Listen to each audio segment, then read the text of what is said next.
It's a symbol of enduring mystery. A vast landscape where science and logic have been swallowed up.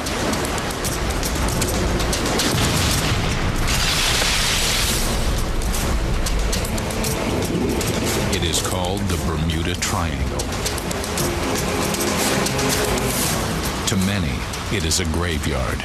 This is Port Everglades, FT-28. Do you read me? Over. Foxterre 28. Do you read me? Over. We're going down. Going down.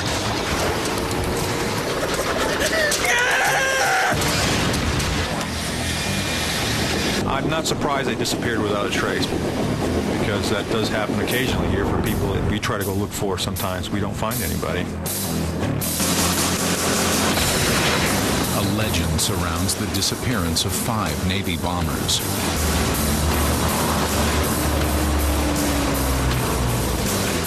Are these wrecks those long-lost planes? You have 5 Avengers. You have Flight 19. Or could they be another, even bigger mystery? Now, we go in search of an explanation. Not there!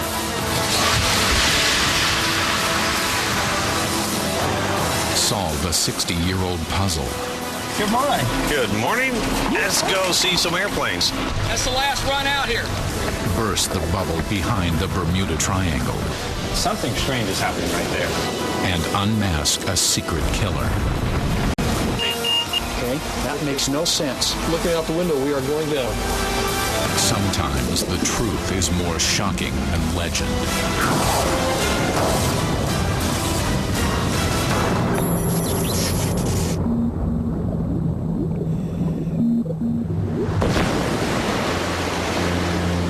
There's a corner of the Atlantic where fact and myth merge.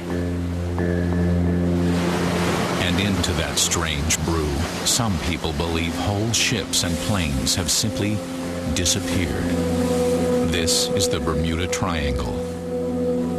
According to folklore, it covers the seas between the island of Bermuda, Miami, and Puerto Rico. To some, it's just an ordinary patch of ocean. To others, it's a place where supernatural forces are at work. To those believers, the most bizarre of the unexplained disappearances occurred on the afternoon of December 5th, 1945.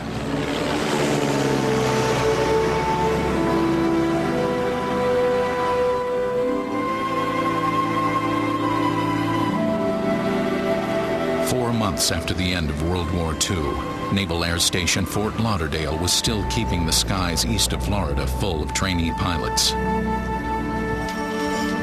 That day, 5 Avenger bomber crews were scheduled to make an advanced training mission over water, designated Flight 19. In charge was a highly experienced instructor, Lieutenant Charles Taylor. The flight plan took them east to the Bahamas and back again in under 3 hours.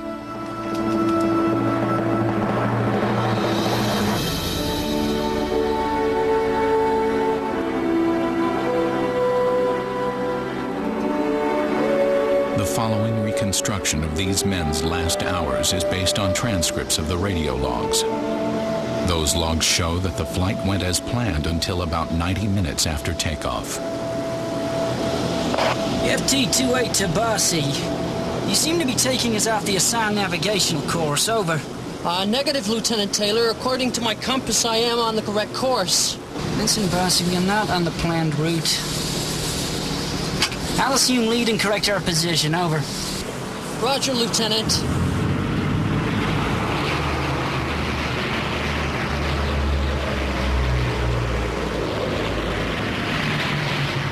Taylor had been expecting to see Grand Bahama Island dead ahead, but instead, he saw nothing but open ocean.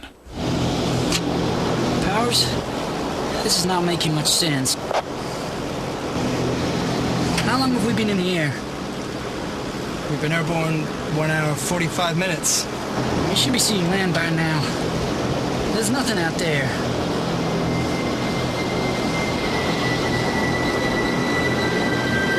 Maybe we're flying too far east. Port Lauderdale Lauderdale Tower, this is Foxtrot 28. We seem to be off course. We cannot see land. Repeat, we cannot see land. Can you give us a fix? Over.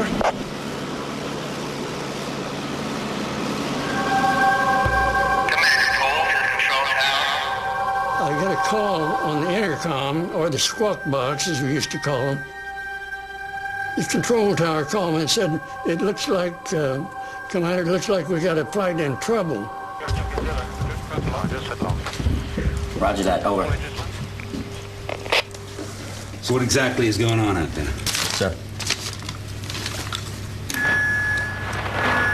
Foxtrot 28, this is Fort Lauderdale. What is your current position, over? Fort Lauderdale Tower. We're unable to confirm our current position, over. FT28, you just need to head due west. Due west. Do you read? Roger that. We don't know which way is west. Everything is wrong. Even the ocean looks different. Why would an experienced pilot not be able to follow a simple compass heading back to the mainland? I don't know what they all thought. I know I was very concerned, and getting more concerned as time passed, because I soon realized that flight was in real trouble. Despite maintaining radio contact for 2 more hours, Commander Poole could not help the planes find their bearings. Flight 19 never came home, and no trace of it was ever found. A myth was born that day. There was a place on this planet where compasses spun inexplicably, where space and time became strangely distorted. A marine black hole that could suck in ships and planes. That myth was the Bermuda Triangle. Over 1,000 vessels have simply vanished there without a trace. No warning, no distress calls, no wreckage. The triangle has since broken free of its initial geometry. As accounts of marine disasters spread, it grew westward to hug the coasts of Florida and North Carolina. 1 million square miles of treacherous water. Hurricanes, intense storms, and rough seas are the main killers out here. The weather can change from benign to deadly in a matter of minutes. But there's more than just weather. According to the Coast Guard, an incredible 120 boats vanish each year without a trace. It is these disappearances that feed the myth of the Bermuda Triangle.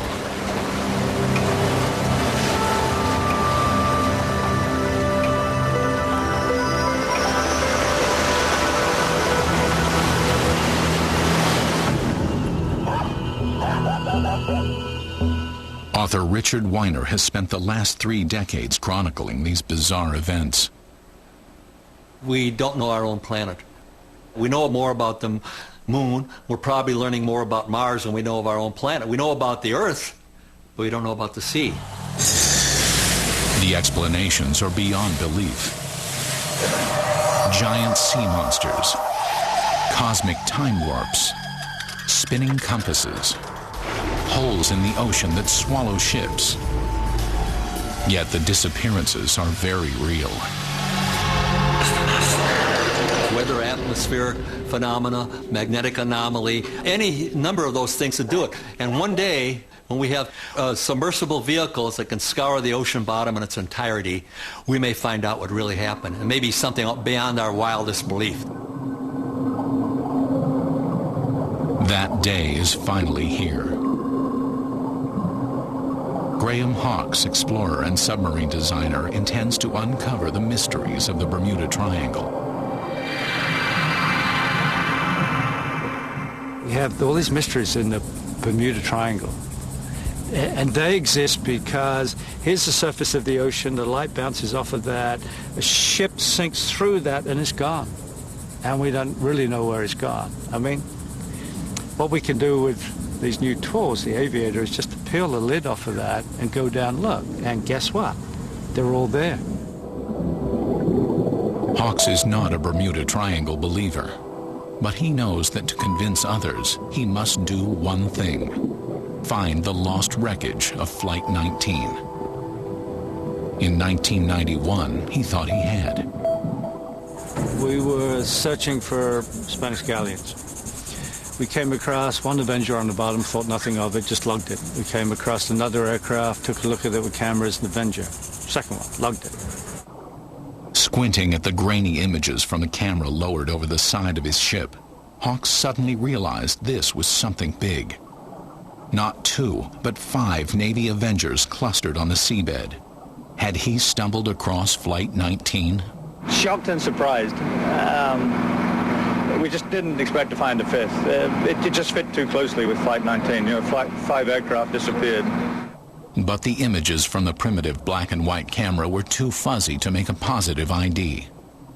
And the place where he found them, just 12 miles from home, did not fit at all with Flight 19's last known position.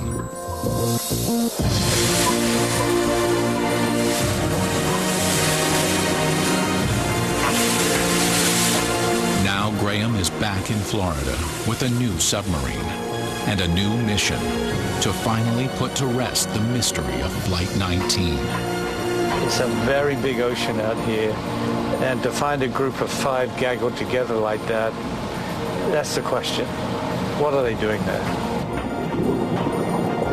To answer that question, Hawks has to find those planes again.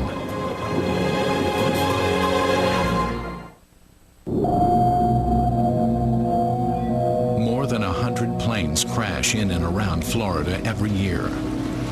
Skeptics say quick-moving storms and heavy pleasure traffic push the stats higher than elsewhere in the U.S.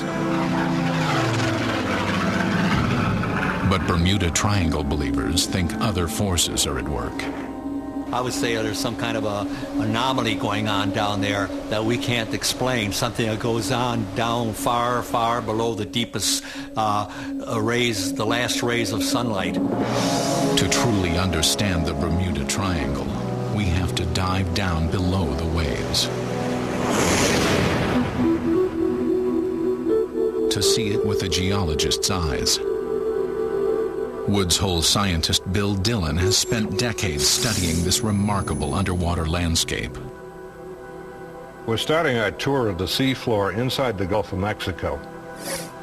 In the Gulf of Mexico, water moves in from the south and out from the east around the southern tip of Florida. First, it flows between Florida and the Bahamas in the Florida Straits, a very narrow, eroded channel, and then accelerates out across the Blake Plateau like a fire hose in one of the strongest currents in the world.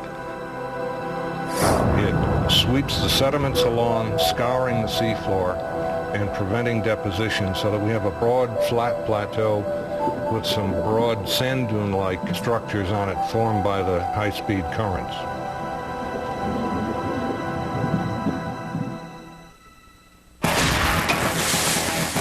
The Gulf Stream is such a powerful force ripping up the coast of Florida that it is probably responsible for many of the shipping disasters in this region.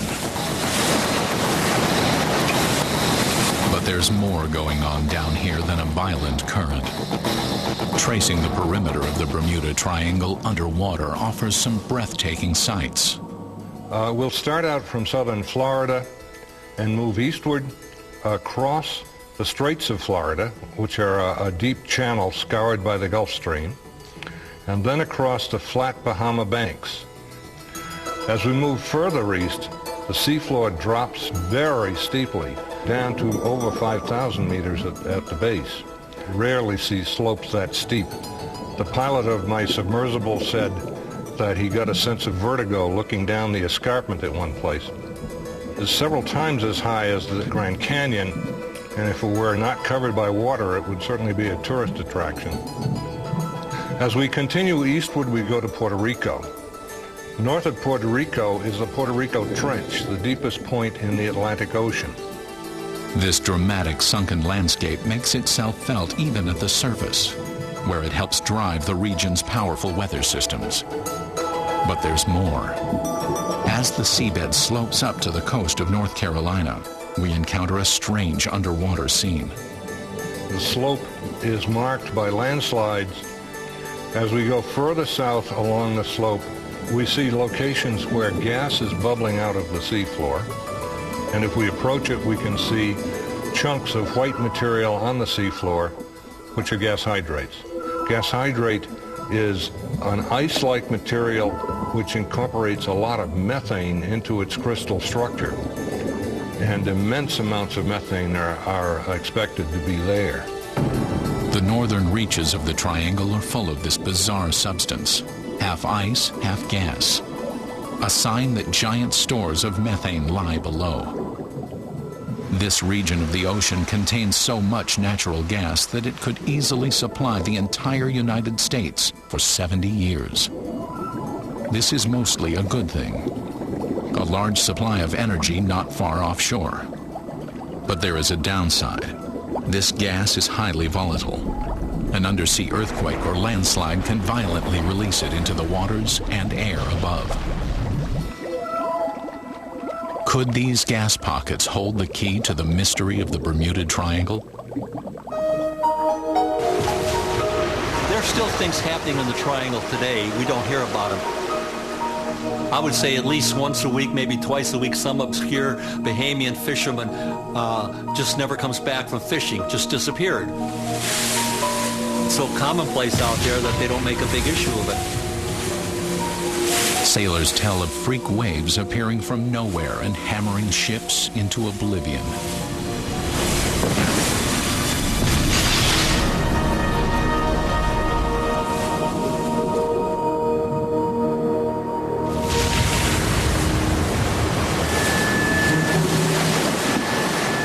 No one suspected a connection with gas until 1985, when cameras captured some extraordinary pictures. An oil platform in the North Sea had punctured a vast gas pocket beneath the sea floor. The sea suddenly boiled, and the platform almost sank. Would a methane eruption really create a hole in the ocean? Naval physicist Professor Bruce DiNardo has come to Florida to find out. We have a rough idea. I need to refine the theory, but we have a rough idea what it's going to take to sink that boat. So I'm real excited. I think we're going to be able to do it. Bruce believes that gas bubbles are the only likely explanation for the most baffling ship disappearance in history. The Marine Sulphur Queen, a 500-foot cargo ship, was in good order when she left Texas for Virginia on a course that took her through the heart of the Triangle. On February 4th, 1963, she sent a routine radio message from 270 miles west of the Keys.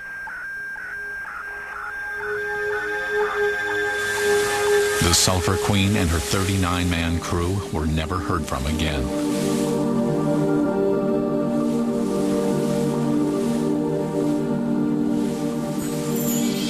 To find out if his hunch is correct, Bruce is preparing for a first-of-its-kind experiment. He's going to try to sink this boat in the ocean using these bubbles.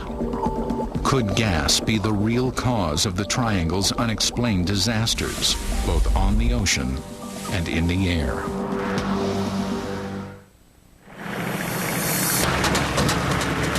In 1945, 5 Navy planes vanished from the face of the Earth. Their disappearance has become the Bermuda Triangle's most iconic mystery. Now, our team of investigators is going to attempt to discover just what happened to them, to try to uncover the scientific truth behind the legend. Submarine explorer Graham Hawkes hopes to end all speculation by proving that the 5 planes he found on the seabed back in 1991 are indeed Flight 19. The place Hawkes is looking is just 12 miles off the coast of Fort Lauderdale. It seems almost impossible. Could Flight 19 have really disappeared within sight of home? To fully solve the mystery, we need to reconstruct the final hours of that fateful mission. Phil Giles is one of the world's leading air accident investigators.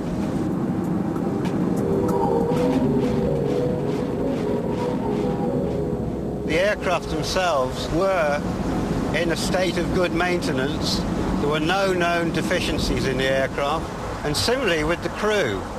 The main evidence on this flight were the radio logs from the various stations which received calls from the aircraft. This is the story those logs tell. Around 4:30 at the Navy's Port Everglades Communications Center, radioman second class Melvin Baker began to pick up their signals. FT-28, this is Fort Lauderdale. Can you now confirm your position? Fort Lauderdale, this is FT-28. We now have land in sight. Looks like the winds have blown us over the Florida Keys, but I'm not sure how far down. And I'm not sure how to get to Fort Lauderdale from my current position. Over. If you're in the Keys, then put the sun on your port wing and fly north up the coast until you get to Miami. Fort Lauderdale is 20 miles further on. Roger that. The flight plan should have put them somewhere over the Bahamas. Incredibly, Taylor put himself 200 miles east over the Florida Keys. Could they really have gotten that far off course? In 1945, there was no GPS and only primitive radar. No one on the ground had a fix on the flight. But radio man Baker had a hunch. They can't be over the Keys. The winds are coming from the southwest, which would blow them out over the Atlantic. Will you hand me the mic, please? Thank you. This is Port Everglades, Foxterre 28. How do you read me? Over. This is Foxterre 28, reading you loud and clear. This is Baker here, sir. By my reckoning, I don't think you can be over the Keys. Our wind chart suggests you can't have been blown in that direction, sir.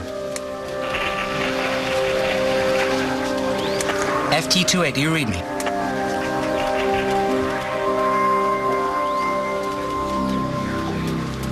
FT-28, this is Commander Poole, flight officer at Fort Lauderdale. Do you read me?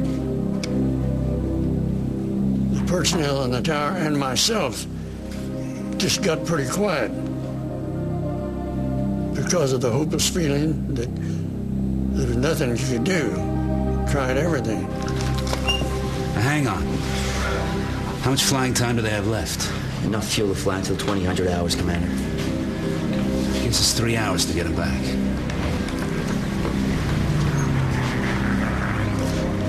According to the original plan, they should now have been on the second section of the flight, having turned north over a small island called Cistern Key. Instead, they were over empty ocean.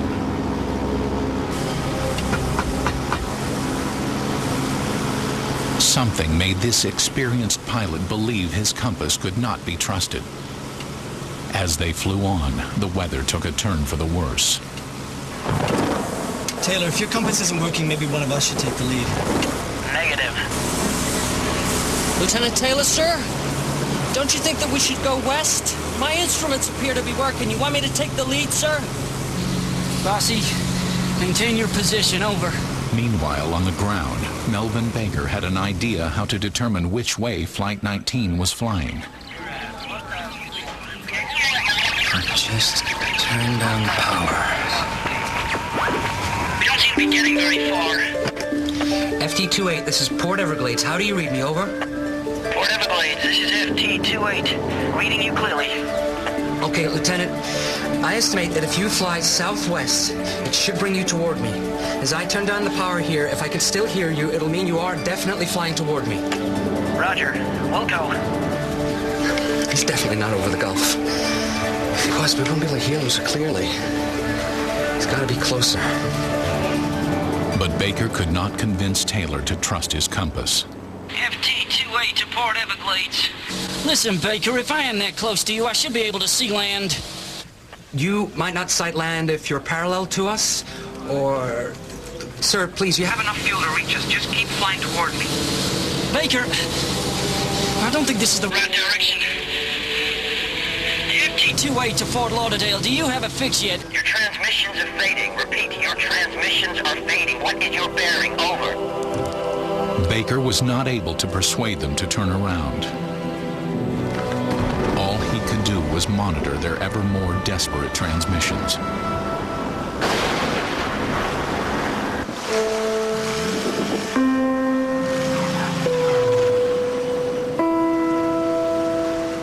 Solving a 60-year-old case will be a challenge for investigator Phil Giles, but one mystery he can clear up immediately. We don't know which way is west. Everything is wrong. One thing that Taylor said early on was his compasses failed. Now, on an aircraft like this, you've got 3 different compasses. One of them certainly may have failed, but he'd have had 2 other compasses, and there were 15 compasses in the whole formation. So the failure of the compass is very unlikely. If a broken compass was not the cause, then what was? What else could have made Lieutenant Taylor's navigation go awry? The one thing that isn't covered in any detail is probably one of the most significant causal factors in the flight being lost, and that is the human factors. There was evidence that the leader of the flight was not thinking clearly about where he was or what he should be doing. Is there something about flying in the Bermuda Triangle that could cause a pilot to lose his bearings?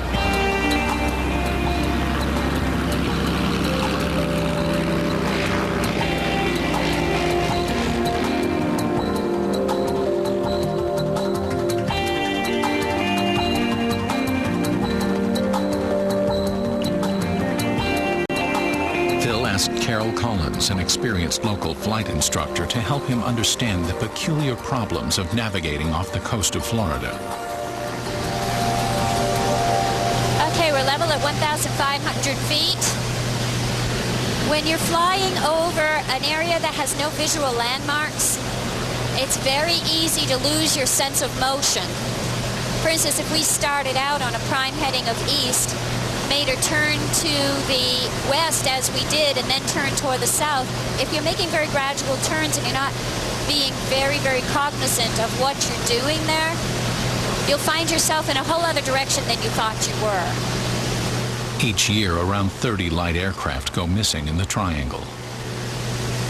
When you're looking at strings of islands, if there's no houses on them, if there's nothing to identify them, one island can pretty much look like another, as you'll see as we come around and go up here.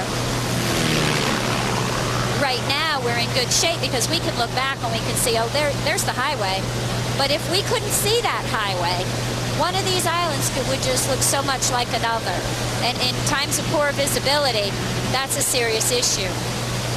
So getting lost does happen.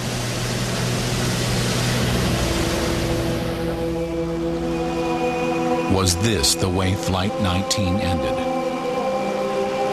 Maybe we should fly 270 degrees until we hit the beach or run out of gas. Taylor. Taylor, do you read? We didn't fly far enough east before we turned.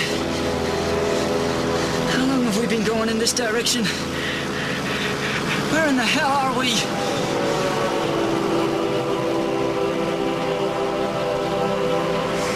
Okay, guys. When the first man gets down to 10 gallons of gas, we'll all ditch in the water together. Does everyone understand that? Did a band of hopelessly lost planes run out of fuel? Or was some other force at work? To answer that, we have to find those planes.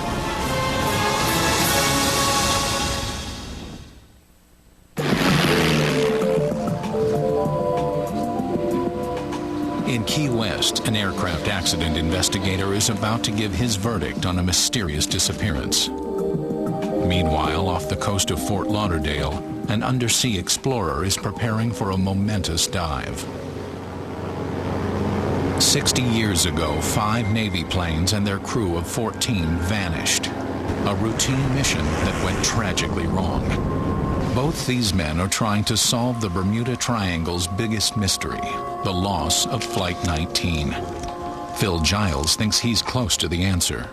Flight 19 was going to go on Navigation Plan 1, they called it. It was a basic triangle, and it started off at Fort Lauderdale Naval Air Station, and they fly an easterly track from there to these islands here, known as Hen and Chickens, where they were going to do 20 minutes low-level bombing practice.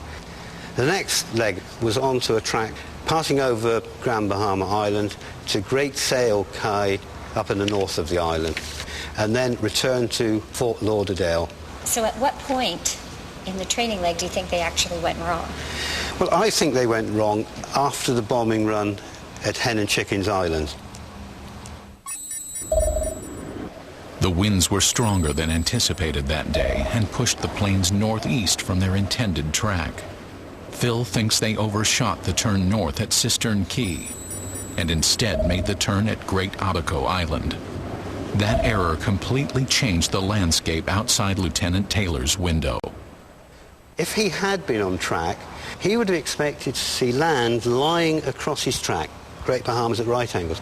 But what he's actually seeing is land paralleling his track. So it may in his mind think, hang on, my compass says north, but the land is to my right. It should be in front of me. Therefore my compass is reading wrongly. And I think what they've done then is they've carried on until they've come to the northern part of this island. Then they've seen this small run of islands going up here in a northwesterly direction. They've followed that when they're saying, we think we're over the Keys. Looks like the winds have blown us over the Florida Keys, but I'm not sure how far down. And I don't know how to get to Fort Lauderdale from our current position, over. Phil believes Taylor was actually flying over a small string of islands north of Great Abaco. But Taylor thought he was flying over the similar-looking islands in the Florida Keys, over 200 miles away. FT-28, this is Port Everglades. You have enough fuel to reach us. Do you read me? FT-28 to Fort Lauderdale. Do you have a fix yet? I'm turning down the volume, and I can still hear them. They must be flying toward me. Why are they ignoring me? As Taylor continued to fly northwest, he assumed he must have entered the Gulf of Mexico and changed course to try and reach Florida's west coast. In fact, he was heading out into the Atlantic. We must be over the southern Gulf. That's the Gulf, don't you think? The Gulf, negative. We've gone too far east. I strongly suggest we fly west until we run out of gas. We have a better chance of being picked up close to shore. I don't know. We didn't even see the shore. Just watch the gas, man. All the headings he flies thereafter are taken on the premise that he is over here in the Gulf of Mexico rather than over here in the North Atlantic. So they are virtually the opposite, directly opposite to the headings that you would need to fly. So he's actually trying to get back to mainland Florida and flying himself further out to sea in the Atlantic Ocean. That is it. Simply, he's heading for the wrong part of the coast.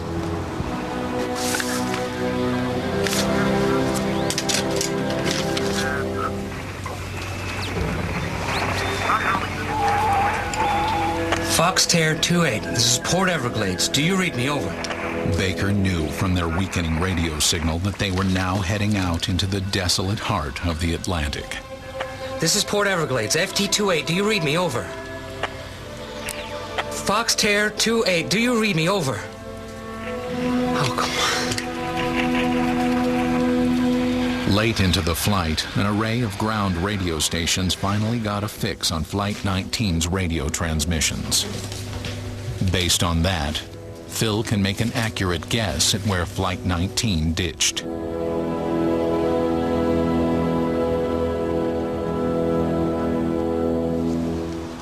The various HFDF stations produced a very good fix at 10 minutes to 6. And as you can see, it's up in the North Atlantic, about 100 miles off Daytona Beach, nowhere near the Gulf of Mexico.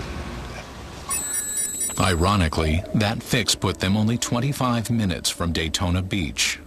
At that stage, they were still going west towards home. At 6:15, they were overheard discussing turning east. At 6:45, they would have had enough fuel to continue for another 15 minutes. Phil believes that means they probably ditched here, about 220 miles east of Daytona Beach. I can't see nothing in this. Taylor, are you okay?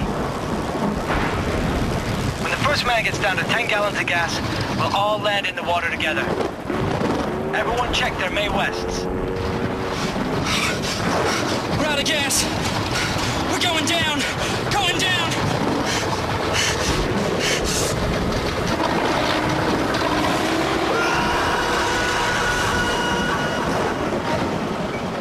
There are, however, two problems with this scenario. First, the crash site is more than 300 miles away from where Graham Hawkes found those 5 Avengers. And second, the Navy mounted an intense 6-day search and rescue mission for Flight 19 east of Daytona Beach. If Phil Giles' theory is right, why were no bodies or wreckage found?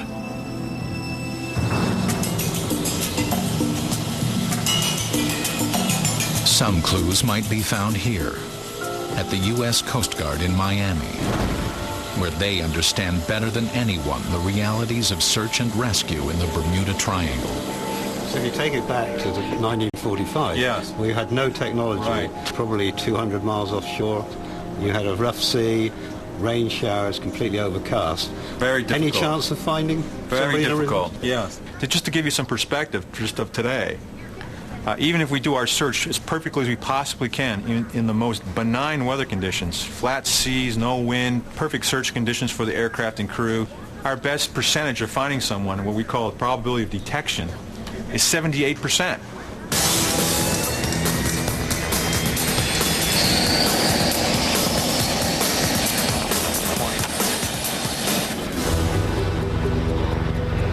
In this Coast Guard training mission, a helicopter crew has to find a man dropped in the water just 200 yards away from them. It's very difficult to see something as small as a person. Think about maybe a soccer ball or a basketball, basically for something that size. Their head sticking out of the water is all you can really see. Finding the man in these ideal conditions is far from easy. Got a swimmer inside, I believe, out there at 11 o'clock. Keep your turn in. Keep your turn in. Keep your turn in. Coming up at 12 o'clock. Roll out. You can see how the white cast breaking right around them. Makes it really hard to see.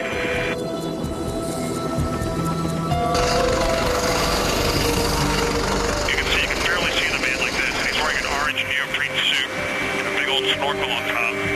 Without the benefit of a zoom lens, the human eye finds it almost impossible to pick the man out.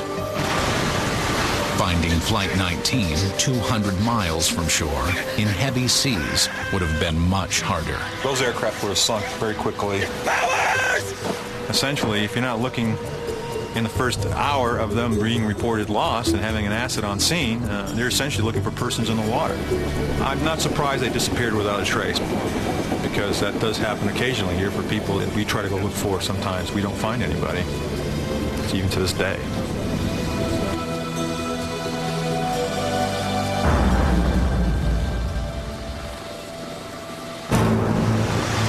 Phil Giles' theory does stand up to scrutiny. Flight 19 could have simply gotten lost, run out of fuel, and ditched at sea, 200 miles off the coast of Daytona Beach. But could some strange phenomenon have brought them down just 12 miles from home? The only way to find out is to dive into the Bermuda Triangle.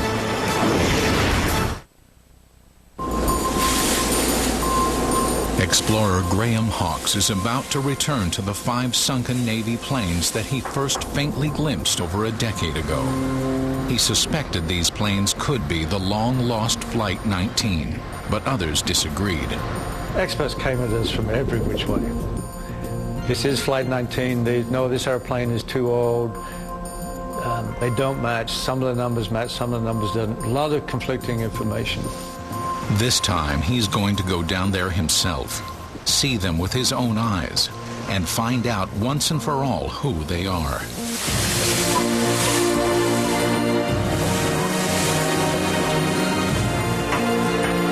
"12 miles off the coast of Fort Lauderdale, a state-of-the-art scientific research vessel joins the hunt for the Avengers of Flight 19. There's something about coming back in person. You find things with remote technology, and it just leaves this itch. This time we have the Sea Link submersible, so this time we get to go and almost touch them and smell them, and I think we have a much, much better chance of finding out who they are. We're about 100 and, actually it was 52 feet. It's coming down fast. Here it is. There it comes again. Look at that. Yep. That's exactly on the track line that we found that Avenger. That's the airplane. Found it. Graham has waited 12 years for this moment. Good morning. Good morning. Let's go see some airplanes. It will take 15 minutes to reach the seabed, 700 feet below.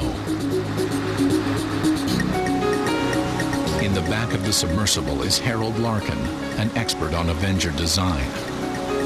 The trip is deeply personal to Harold because not only did he fly Avengers, his wife's brother was on Flight 19 when it disappeared.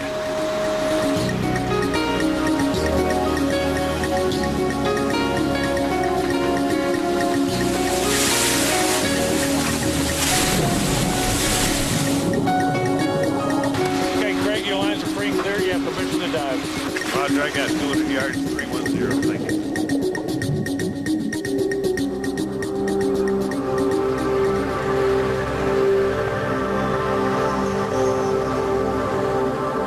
The Sea Link is perfect for detailed forensic work. The object of the mission is to find each wreck's unique ID number, called the Bureau number. This is the only way to make a definite identification.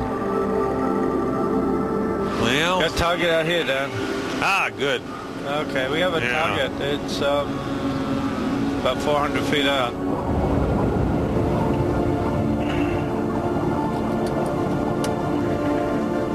Target's holding up, still there. Okay, we're coming in nicely. Target's holding up on our nose here. Okay, 60 feet out. Should be seeing it soon.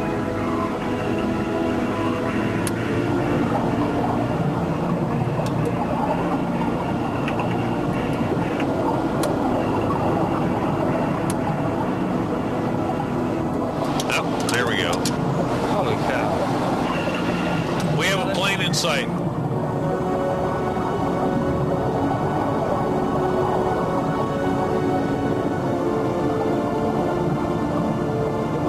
Expert Harold Larkin confirms that this wreck is an Avenger. It does look kind of eerie, doesn't it? Yeah. But marine growth has obscured the call number. And they won't find the identifying bureau number either. The tail on which it was written is gone. They decide to move on to the next target, 500 feet away. Dan, could you give us a status update? We have a plane in sight. FT-20.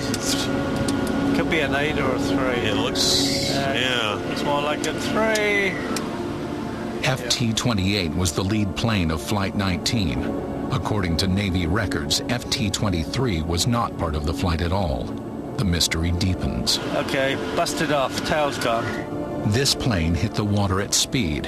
Its wing flaps are down, a sure sign the pilot knew he was going to ditch.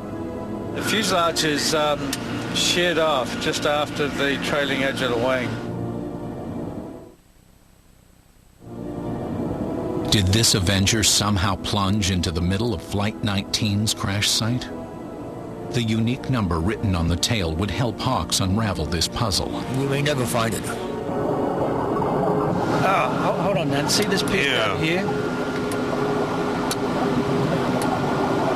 Now, if we were really, really lucky, that's the panel we're looking for. Okay. Okay, we do have a panel that looks like, if we're really, really lucky, it's a piece with bureau numbers on. Oh, we need a little bit of luck, Graham. The bureau numbers are on the lower part, right? You should see the word Navy or part of the word Navy, and then below that would be the bureau number. Yeah, oh, I wish we'd see the word Navy. I don't think we see anything. I Are you going to try a brush? Yeah, I'm going to just move over here a bit. Dan is going to try a brush on that panel.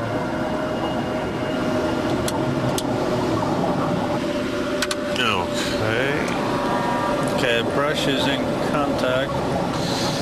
I'm sorry, little anemones, but you're going to go.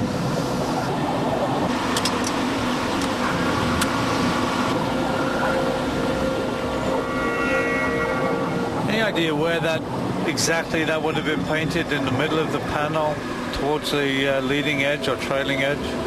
Well, you have two. You have one line for the Navy and one line for the numbers, so it would take quite a bit of space. Not that much.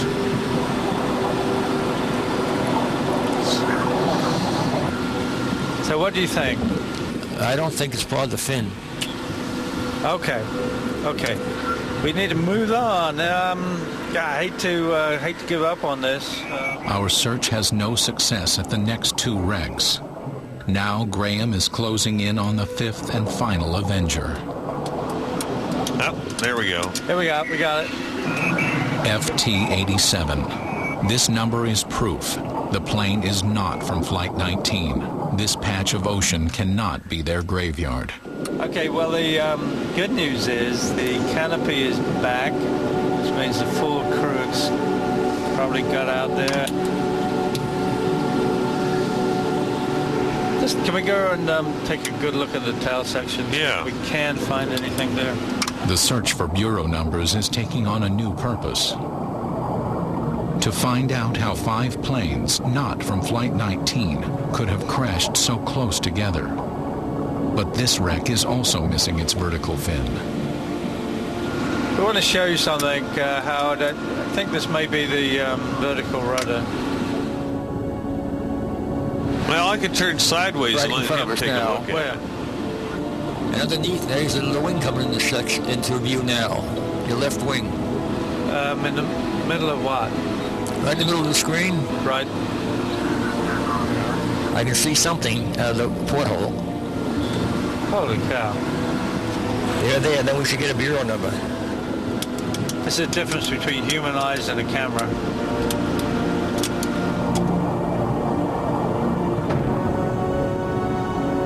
At last, NAV 23990. The bureau number unique to this aircraft. It can tell us how it came to be here.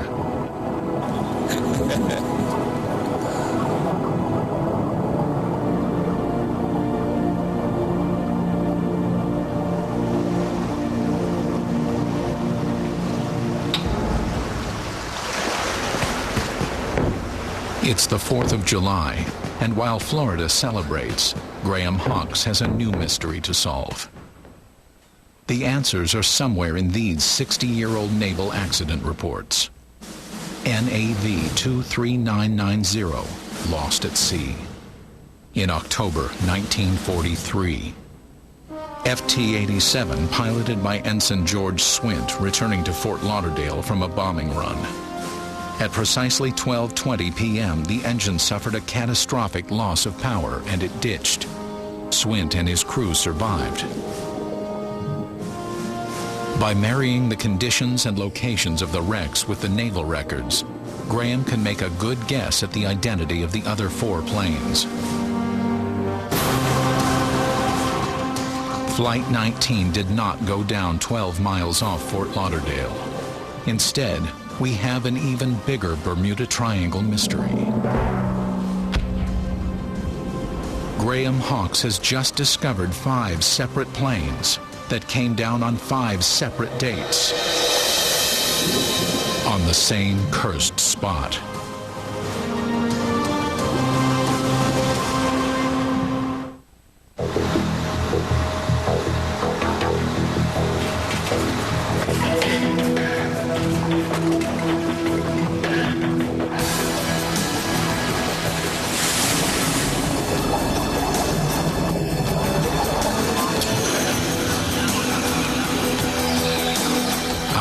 To explain the Bermuda Triangle's most famous disappearance has uncovered a new mystery. These 5 Avengers lying side by side a few miles off the coast of Florida are not Flight 19. But why are they here?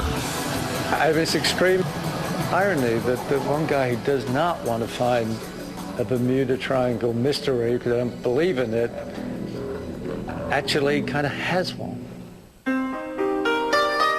Hawks builds machines like the Aviator to solve deep-sea mysteries, not create them.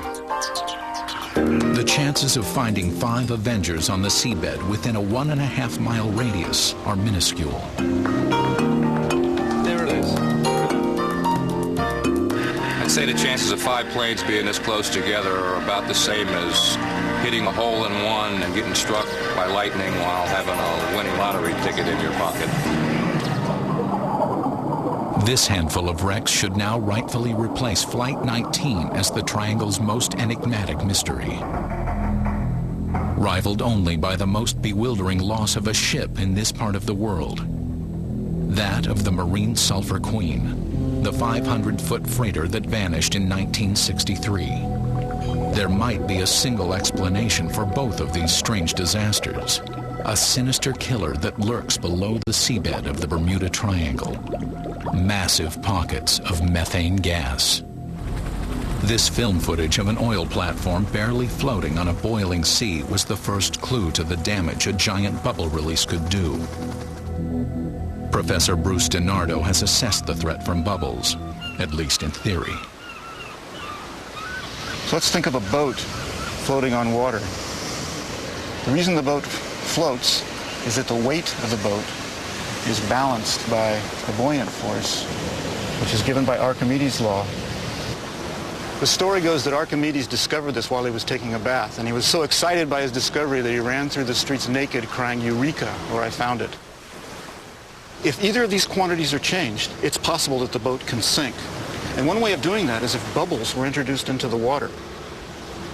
This lowers the density, reduces the buoyant force, and can cause the ship to sink.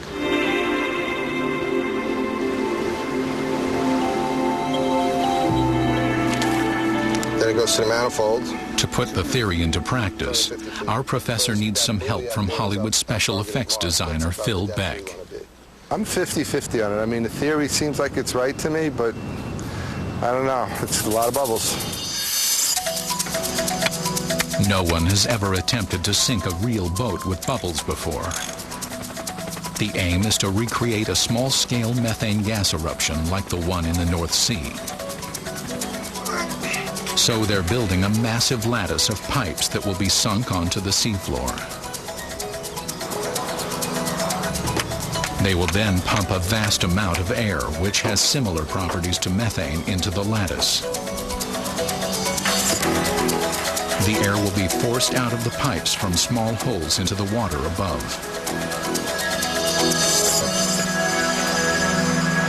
My experience in the laboratory is that it takes a lot more bubbles than you might think to sink something. To be honest with you, I don't know what's going to happen here. We'll just have to wait and see. Okay, this one's going to take a little bit longer because I got to place them. The shore crew is busy turning this pleasure boat into a facsimile of a fully loaded 500-foot freighter.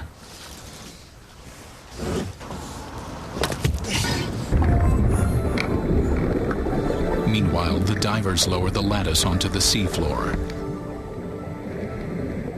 With all the pipes connected, they are ready to start the experiment to try to create a hole in the water.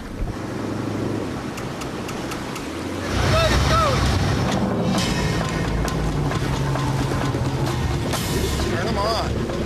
Yeah. Come on. Very turbulent situation, so the boat's bobbing up and down, but there's a definite loss of buoyancy.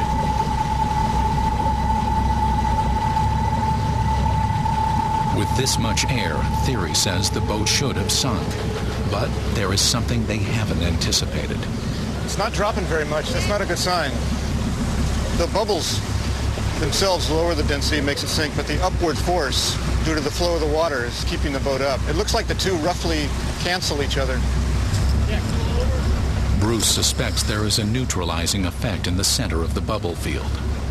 But could there be a sinking zone closer to the edge, where the uplift from the bubbles might not be so great? Now, if we get a little bit off center, it's much better. You know, there the flow, it doesn't tend to push the boat up, but out.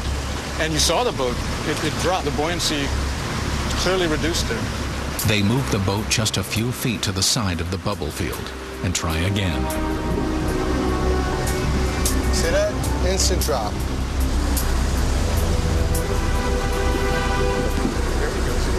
Yeah, she's going because what's happened is the front's more buoyant than the back. Looking good. If you were a 500-foot boat and your 200-foot would have hit one of these things and your back 300-foot weren't, your boat would just snap in half and sink instantly. What's happening is the front is lifting and the stern is dropping because the front is in more dense water than the stern.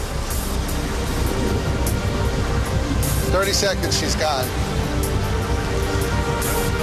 It's looking real good. Oh, she's gone. She's gone. That's it. Bye-bye. Bye-bye. They've done it. A gas eruption in the ocean really could sink a boat. One thing that hits me is how utterly minor what we did compared to what nature can do. You know, we went through all of this trouble to generate bubbles over this small area to sink a little boat. It makes you appreciate a lot more what nature can do. But there's a nagging doubt whether this experiment was true to nature. It took several minutes resting on top of the bubbling air lines before the boat dropped.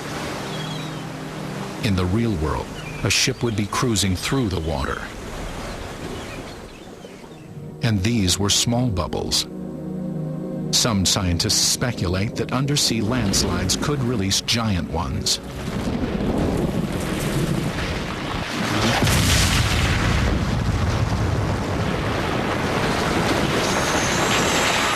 This Australian Navy test provides remarkable evidence of the destructive power of giant bubbles. At first sight, it looks like this ship was sunk by the routine explosion of a torpedo. But on closer inspection, the first devastating blow was here. This ship was not actually hit by a torpedo. One exploded far below it.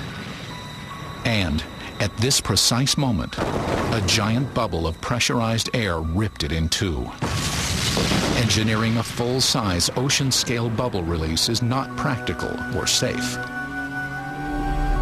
But we can make our own controlled version of nature.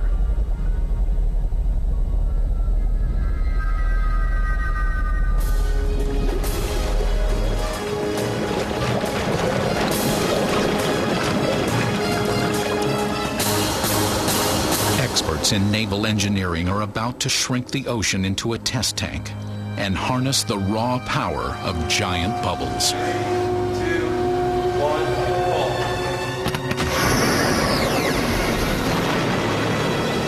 If I was somebody who had the power to sink an enemy ship, then I would want to have a large pocket of gas under the seabed, and then at the right moment, I would pop it.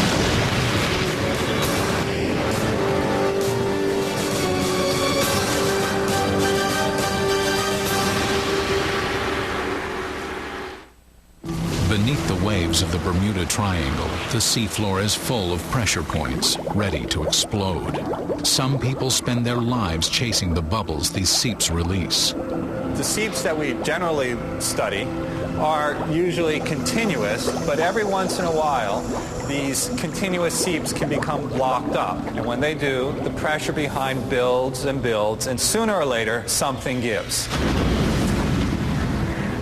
Ira Leifer is a self-proclaimed bubbleologist. He's fascinated with the idea that methane bubbles could sink ships. He's joined up with a team of experts at the University of Michigan's Marine Hydrodynamics Laboratory. The lab is a think tank where naval engineers try to design sturdier ships. Today, however, they're going to try to sink one. What would happen to a tanker if it crossed over an explosive gas release?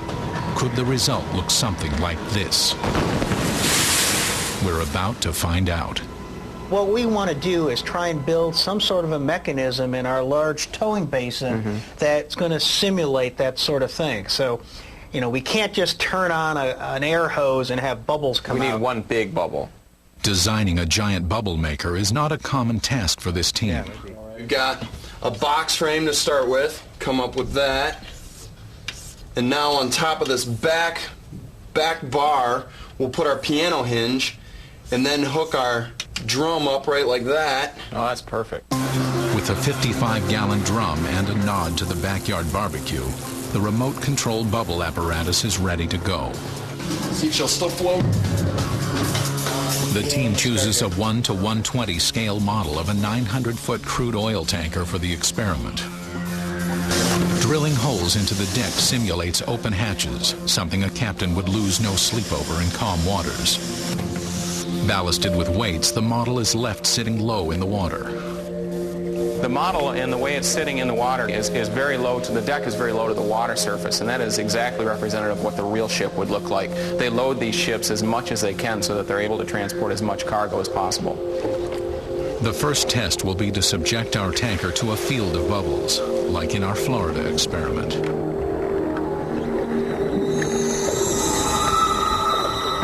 To imitate the tanker's actual cruise speed, 15 knots, the moving platform will drag the tethered tanker forward at 2 feet per second. We're about to see how accurate our first bubble simulation really was. Our doubts were well-founded. The boat does not sink. It's very hard to sail into the bubbles because there's so much outward flow of water. It's probably just going to be pushed away and never get into the center of it, unless they're really, really determined to motor right into the center. But what about a big bubble? Moving the 800-pound bubble maker into position takes some underwater muscle.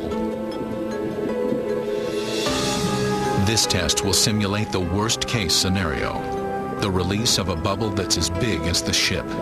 Our team will fill the drum to its maximum capacity, creating an eruption of 5 cubic feet of gas. In 3, 2, 1.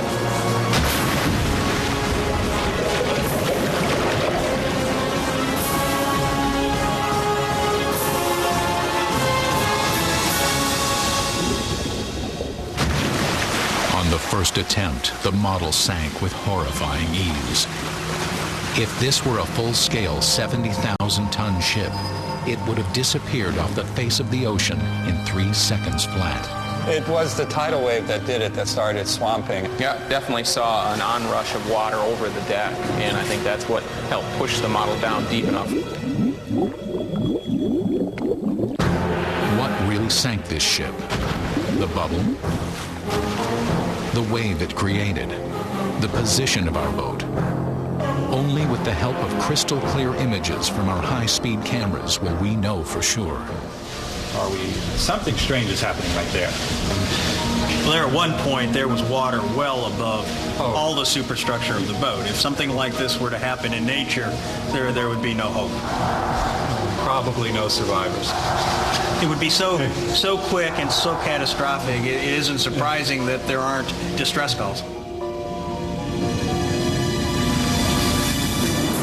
Might these images finally explain mariners' tales of holes in the ocean, or freak waves appearing from nowhere?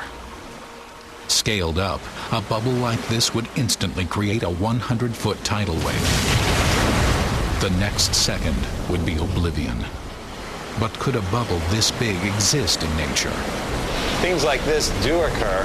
Whether it occurs frequently, probably not. But then again, the people who would experience it aren't here to tell us about it. But what if the eruption were smaller? Does the bubble need to be close to the size of the boat to sink it? This round, the team will fill only half of the drum with air.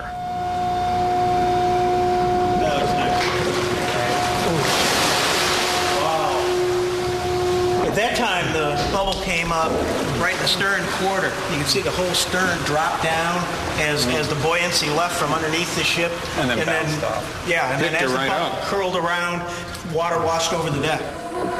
A bubble bursting at the back of the tanker did little damage. Now to pop one right underneath the bow. Oh, the whole front end becomes awash almost immediately. There you go. It's exactly what you'd expect to see. The uprush, like you were describing, in the rising of the bow, and then the loss of buoyancy underneath the bow, and down she goes, and then with the power on. Yeah. Ship naturally wants to keep going, yeah. And the power on is important because then it's plowing down into the water. There should now be no doubt. Giant gas bubbles can sink ships. Our worst-case scenario for a 900-foot tanker would spell instant destruction for smaller ships at even a fraction of the bubble size we tested. Could a violent release of gas have been responsible for the loss of the Marine Sulphur Queen in the Gulf of Mexico? Or for the loss of countless boats above the gas-laden sediments of the Bermuda Triangle? It seems likely that around the globe at various times, including in the Bermuda Triangle, some of the lost ships, some of the ships that never made it home to port, may have encountered one of these hazards to navigation. But massive methane bubbles might do more than sink ships. When they hit the surface, the methane they contain doesn't sink back down into the ocean depths. It rises straight into the atmosphere. Could giant plumes of methane bring down planes, make them appear to disappear into thin air? Could this strange phenomenon be responsible for this mysterious cluster of sunken Avengers? Hard as it is for an investigator like Graham Hawkes to accept, this unlikely scenario is the best he has. This is Sherlock Holmes who said something like, if you have a mystery, just look for the most likely of the unlikely explanation. Methane is highly flammable. Some think it could turn a plane into a fireball. There is another threat from methane, something fundamental to the nature of flight. Methane is lighter than air. It has lower density. And so you could imagine that if a plane flew into a plume of methane, it would suddenly have less support under its wings and might drop a little.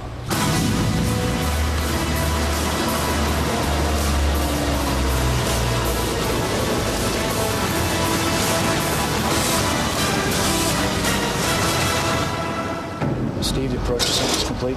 Approach checklist is complete. This 737 crew has agreed to fly through a methane bubble. Good grief.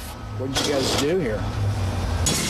We've asked the pilot to fly this simulator at just 1,000 feet, about where Navy Avengers typically flew, and where this modern jet would be on final approach to landing. Then the simulator technician abruptly changes the air conditions to represent a cloud of methane. Establishing. Okay, that makes no sense. Absolutely not. Okay, look at the airspeed. Airspeed's leading off. Okay. Looking out the window, we are going down. Recommend we do an escape maneuver here. Okay, let's go around thrust. Thrust, go around. Flaps are at 15. Keep. You're up. Flaps 15. Flaps are 15. Okay, looks like we're flying through this escape. Yep, recovery complete, I believe. Okay. Flying into a methane plume is not something they teach in flight school. Methane is less dense than air, so the plane will lose lift and altitude. But the instrument panel tells a different story. The altimeter just goes wild. It does. It really does. This gauge determines altitude by measuring outside air pressure. The methane cloud has lower pressure than the surrounding air, so the pilot's principal indicator will tell him he's rapidly climbing. There we go. You got a dramatic increase in altitude. Yeah, it went up. I thought it was going to go down. That would make sense, though, if there's decreased pressure. Our test crew has shown that flying into a methane cloud causes the plane to drop, but the instruments show precisely the opposite. A confused pilot might easily react the wrong way, push the nose down instead of up, and crash. Still descending. Now he's got it coming back the other direction. The airplane would not feel like it was climbing at 6,000 feet a minute. it's an incredibly rapid rise, and the airplane is not behaving that way, so it would look like you had an air data computer failure. Our modern 737 made it, but the fate of a Navy Avenger flying a little lower could be very different. If you were at 500 feet configured in the clouds, you would truly have a problem. Right hole, 3, 2. But methane has another side, an explosive one. We're about to create a dangerous cocktail. Turning on the spark. We have spark. To feed a volatile mixture of methane, Okay, here comes the gas. gasoline, We have fire. and air into the core of a vintage aircraft engine.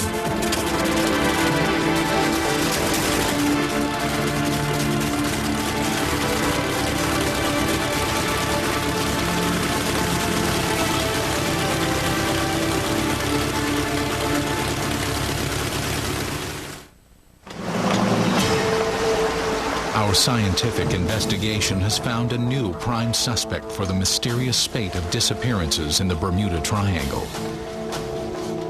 We've shown that giant bubbles of methane could sink ships in seconds. Okay, that makes no sense. And released into the atmosphere, a methane plume could cause a plane to lose altitude dramatically. Looking out the window, we are going down. Might this be what caused Graham Hawke's 5 Avengers to crash 12 miles off the coast of Fort Lauderdale? The Navy accident reports on 3 of the 5 seem to fit the bill, but 2 of them do not. To find out just what happened to these old planes, we need to find out exactly what methane does to an Avenger engine.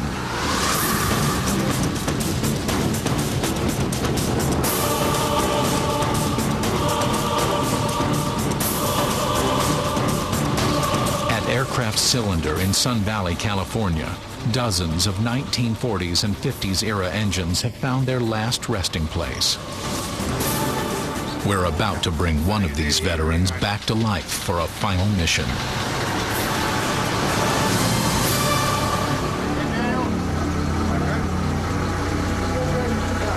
This is a vintage radial piston aircraft engine, almost identical to that of an Avenger. This engine is an 1820 82 series, basically the same as the Avenger engine. The Avenger engine was a little bit larger, but this will put out the same fuel-air ratio, the same temperature on the cylinders. Today will be its first time running since it was retired from the skies in 1989. We're about to make it spin a 7-foot propeller over 40 times a second.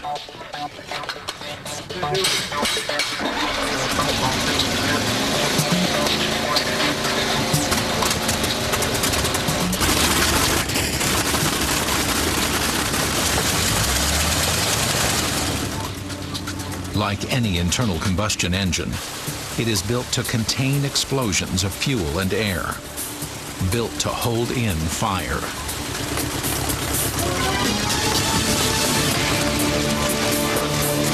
But how will this engine handle an atmosphere filled with the explosive gas methane? The same night Flight 19 disappeared in 1945, a Mariner rescue plane that went to search for them also vanished, just 27 minutes into its mission. A report from a ship in the area claimed it had seen an explosion in the sky. Could a cloud of methane have been the culprit? 3,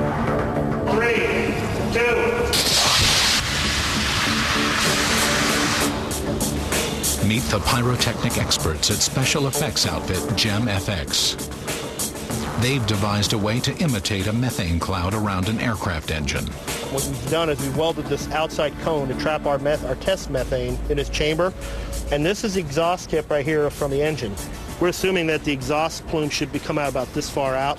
And what our theory is that this should be hot enough to ignite the methane mixture that's in this canister. The exhaust is the hottest point on the engine in flight. If it gets hot enough, around 1,000 degrees Fahrenheit, or if it blows out a stray spark, it will ignite the mixture of air and methane being blown over it. and we'll see something like this. Man, we all clear out there? We're clear. Okay, bringing up the air. We have air. Turning on the spark. We have spark. Okay, get them to gas. We have fire. Fire good. So we've basically proven that this is the right mixture to light fire. It's the perfect ignitable mixture, but that was just a test using a spark plug. Now it's time to see whether this engine's hot exhaust can trigger a fireball all by itself. I just want to make sure there's nobody at the sides of this engine and we're back far enough. Things fly, boys. Yeah, that's faster than you're going to be able to even comprehend. Okay.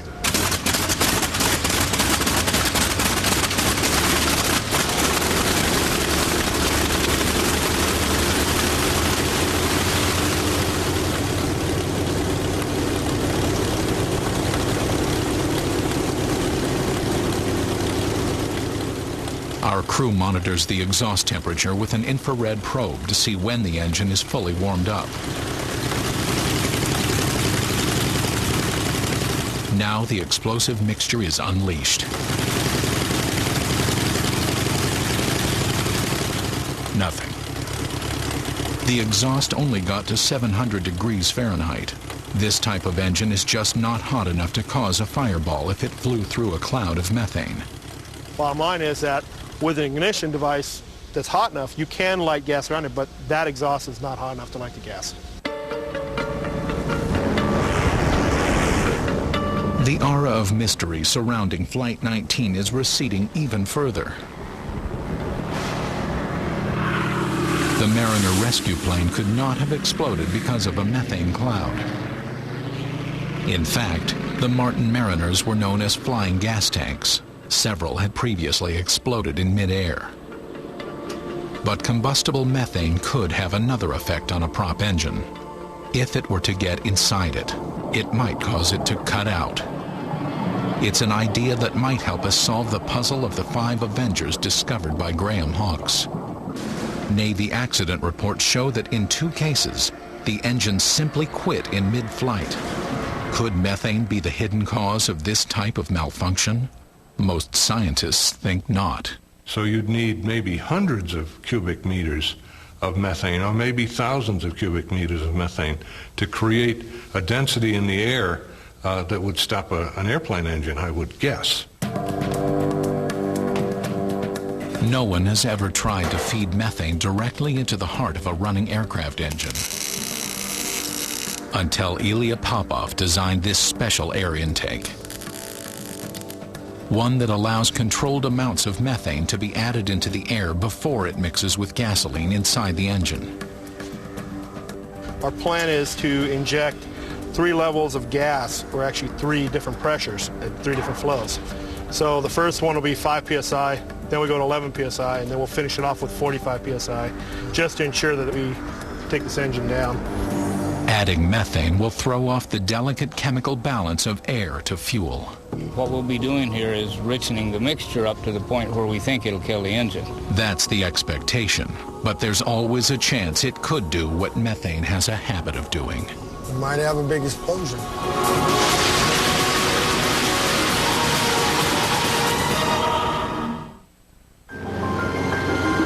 6 decades ago, 5 Navy planes left on a routine bombing mission. They never came home. But they did not disappear from the history books. Powers? This is not making much sense. And they started an enduring myth that planes can simply vanish within the confines of the Bermuda Triangle. Now our pyrotechnic investigators are about to see if the myth holds up to scientific scrutiny. Jade, go get that injector. They're going to find out if an odorless, colorless gas, methane, released from the seafloor could really cause a plane to crash. We should put an inline ball valve back there somewhere for an act of safety. It's a highly risky experiment. So I don't really know what will happen. I don't think any of us do. Just that, just kill the engine. Aircraft mechanic Baron Clark is the only man who has to stay near this hyperactive mass of steel that's about to suck in a dose of supercharged air. For protection, Barron will stay behind a bulletproof shield. Paper cam. Kids, if you have an airplane engine at your house, don't do this. This is bad. It's dangerous. Rock clear!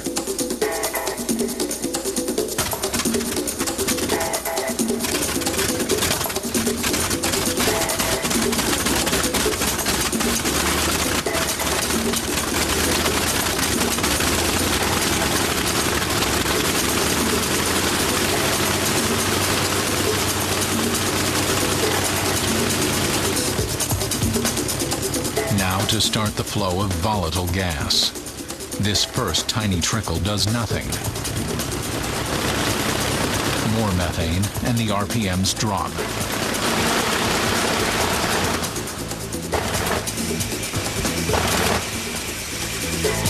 The methane completely killed the engine. I didn't want to let off the button until I heard that thing stop knocking. Shut it down fast. It did. It dropped to 100 RPM and then I didn't think it'd be that quick. Yeah. And when I pushed that third button, that thing just went punk. To home in on the precise level of methane needed, they'll run the test again, opening the first two valves as before, but then manually cranking open the third valve until the engine just dies. I mean, I can go over there and manually ride that valve and bring it on, and then we can check the flow after Then we're let's done. do that. Let's put you at about 4 to 5. Jade, you do the same. Thane Morris is going to have to get in the line of fire. Yeah. Don't get too... Pay attention to that damn thing.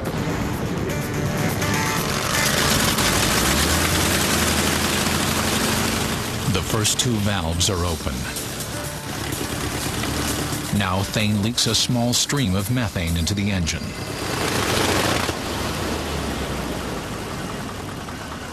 Just a whisper. All right, so we're right on that hairy edge at this point.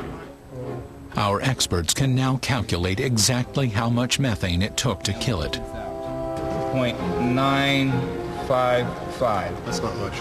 Less than 1%. I was actually thinking we'd be in the 20% range. I really am shocked. It's a stunning result. Just 1% methane in the atmosphere is enough to stall a piston engine. That's relatively amazing. 1% of atmospheric methane is fairly easy to get in the air. Very easy. It's not that much. I'm very surprised about how easy it was to kill it. If you incur that over half a mile, you're definitely going to go down. I mean, definitely. This level is so low that a person would never detect it. It would truly be a silent killer.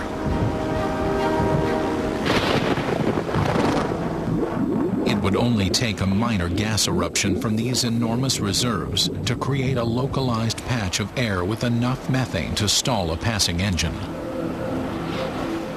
Is the hidden menace of the Bermuda Triangle a colorless, odorless gas? Our investigations have proven that its bubbles can sink ships.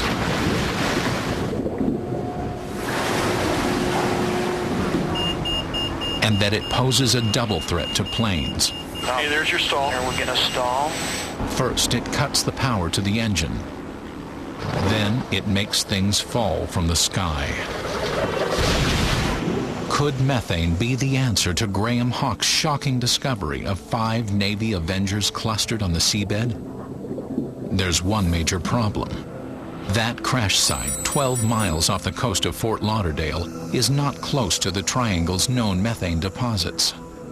I can think of absolutely no geological process at that location east of Fort Lauderdale that would cause airplanes to crash.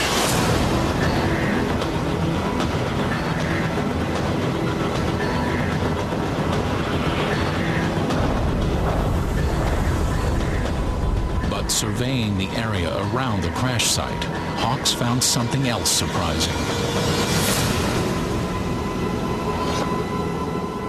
There was a hole about 300 feet in diameter and about 300 feet deep. That's just not supposed to be there. Contact the geologist. I have a sinkhole. No, Graham, you don't. There's no sinkholes in that depth.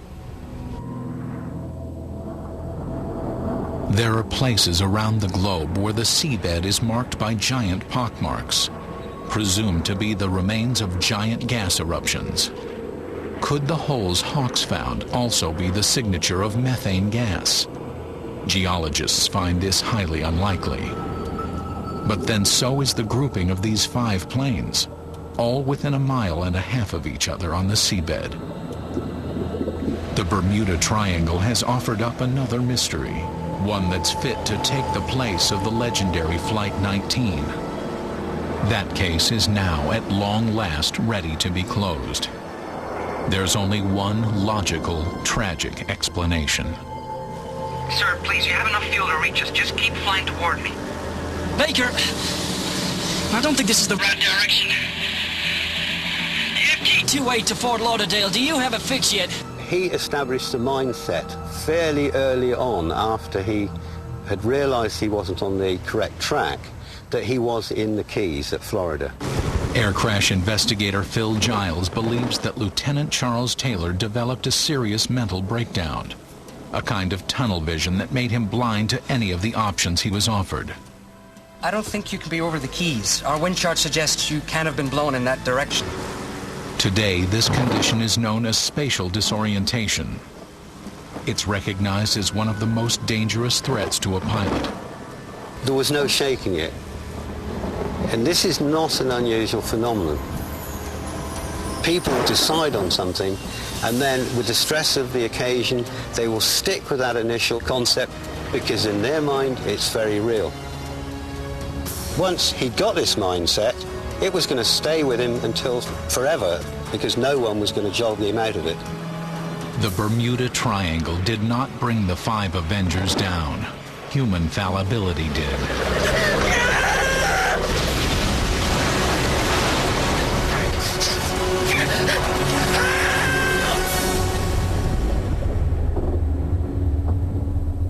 "60 years on, the 5 planes and 14 men of Flight 19 are still missing. Submarine explorer Graham Hawks has one more mission in mind. Not to solve a mystery, but to pay tribute to those lost young men. They've been sitting in absolute blackness, out of sight, perhaps out of mind, but out of reach. And I just have this aesthetic in my mind of coming in from the future with an underwater airplane and just doing a slow flyby salute, if you will, of these aircraft. I'd like to do that.